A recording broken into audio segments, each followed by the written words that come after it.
बैठक हम नहीं कर पाए थे। विदिशा की एक बैठक हमारी मार्च माह में हुई थी। उसके बाद में अब से हमने ये परंपरा यहाँ पे शुरू की है कि हर माह हम लोग बैठक करेंगे, जिसमें सभी हमारे पुलिस के अधिकारीगण, एसडीएम्स और सभी अन्य विभागों के अधिकारीगण उपस्थित रहेंगे और सभी हमारे जो माननीय विधायकगण हैं, माननीय सांसद जी हैं, तो वो भी यहाँ पर आज इस बैठक में थे। और जो भी विषय पब्लिक के माननीय जनप्रतिनिधियों के आते हैं, संबंधित अधिकारी उसको गंभीरतापूर्वक सुने।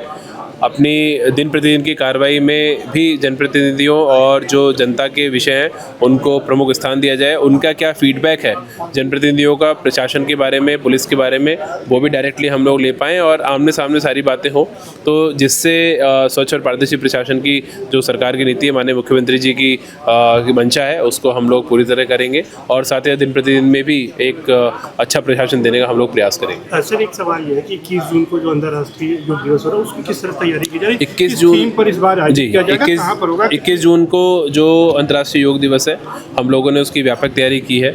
संगम के किनारे पर हम लोग अपने जनपद में ये कार्यक्रम आयोजित कर रहे हैं और लगभग 8000 के आसपास वहाँ पे भीड़ रहेगी और एक बहुत ही भव्य कार्यक्रम हम लोग यहाँ पे आयोजित करा रहे हैं। और जैसा कि आपको बताया कि योगा एक पूरी मानवता के लिए एक अमूर्त धरोहर के रूप में एक इंटरनेशनल इवेंट है जो उसका भारत ने शुरू किया है और आदरणीय प्रधानमंत्री जी और आदरणीय मुख्यमंत्री जी के नेतृत्व में हम वो कार्यक्रम आयोजित करते हैं। तो प्रयागराज में बड़ा अच्छा कार्यक्रम उसमें होगा। अच्छा, इसके अलावा सर बात करें तो कुंभ के बाद 100 दिन पूरे हो गए हैं। ये कहा गया था कि वर्ष भर वहाँ पर श्रद्धालुओं को सुविधाएं मिली, किस तरह की व्यवस्था वहाँ की जाए? हम लोग देखिए उसमें लगातार प्रयास कर रहे हैं। अभी आपने देखा होगा कि जो लेटे हनुमान जी मंदिर के जो कॉरिडोर है उसका भी निर्माण कार्य पूर्ण हो रहा है, पीडीए उसको कर रहा है। इसके अतिरिक्त जो हमारे घाट हैं उन सभी घाट पे भी अब वर्ष पर्यंत श्रद्धालु आ रहे हैं। अभी भी लगातार वहाँ पे लोग तर्पण के लिए या स्नान आदि के लिए आते हैं, तो उनके लिए चेंजिंग रूम आदि की व्यवस्थाएं भी हम लोगों ने की है।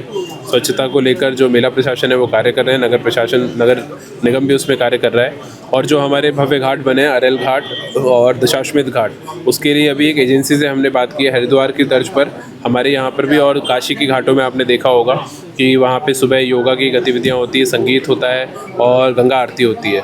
तो हम लोग भी उसमें प्रयास करें कि गंगा आरती और यमुना आरती को किस प्रकार से किया जा सकता है। तो आज हमने उसमें बैठक की थी, हमें एजेंसी मिली है और ट्राईपार्टाइट एग्रीमेंट के माध्यम से हम लोग प्रयास करेंगे इन सब घाटों पे एक्टिविटी शुरू हो, ताकि जो नाइट टूरिज्म है और मेंटेनेंस है वो प्रॉपर तरीके से हो पाए। अध्यात्म को बढ़ावा देने के लिए लाइट लगाई गई थी कुंभ के दौरान, वो लाइटें काफ़ी जगहों से गायब हो गई और आधे से ज़्यादा बंद पड़ी, उसके लिए क्या? इसमें मैं नगर निगम से बात करूंगा और उनकी जिम्मेदारी भी इसमें बनती है और वो नाइट पेट्रोलिंग के माध्यम से इसको देखें, जहाँ जहाँ लाइटें खराब है उसको दुरुस्त कराएं। महाकुंभ 2025 के समापन को अब लगभग 100 दिन से ऊपर हो चुके हैं, लेकिन एबीपी की टीम आज प्रयागराज के संगम तट पर पहुंची है ये पता करने के लिए कि महाकुंभ में जिस तरह से श्रद्धालुओं को सुविधा मिल रही थी, क्या वो सुविधा अभी भी यहां पर श्रद्धालुओं को मिल रही है। लेकिन यहां पर जो तस्वीरें हैं वो कुछ और भी बयां कर रही हैं। तस्वीरों में आप देखिए कि ये वही फ्लोटिंग बोट्स हैं जिनका उपयोग महाकुंभ में काफ़ी किया गया था, लेकिन अब ये जो फ्लोटिंग बोट्स है यहाँ पर सिर्फ खड़ी धूल फाक रही हैं। हालांकि इन फ्लोटिंग बोट्स को भी दूसरे ज़िलों में भेजने की बात कही गई थी, लेकिन वो बात भी कहीं ना कहीं झूठी साबित हुई। हम आपको दूसरा नज़ारा दिखा रहे हैं कि देखिए ये जो बोट्स है यहाँ पर पूरी तरीके से महाकुंभ में मंगाई गई थी, लेकिन ये बोट्स भी यहाँ पर अब पूरी तरीके से धूल फाक रही है। कई बोट्स तो ऐसी हैं जिनकी हालत एकदम खराब हो चुकी है और इसी तरह प्रयागराज के मेला प्राधिकरण ऑफिस के बाहर कई गाड़ियां जो हाईटेक गाड़ियां हैं वो भी कहीं ना कहीं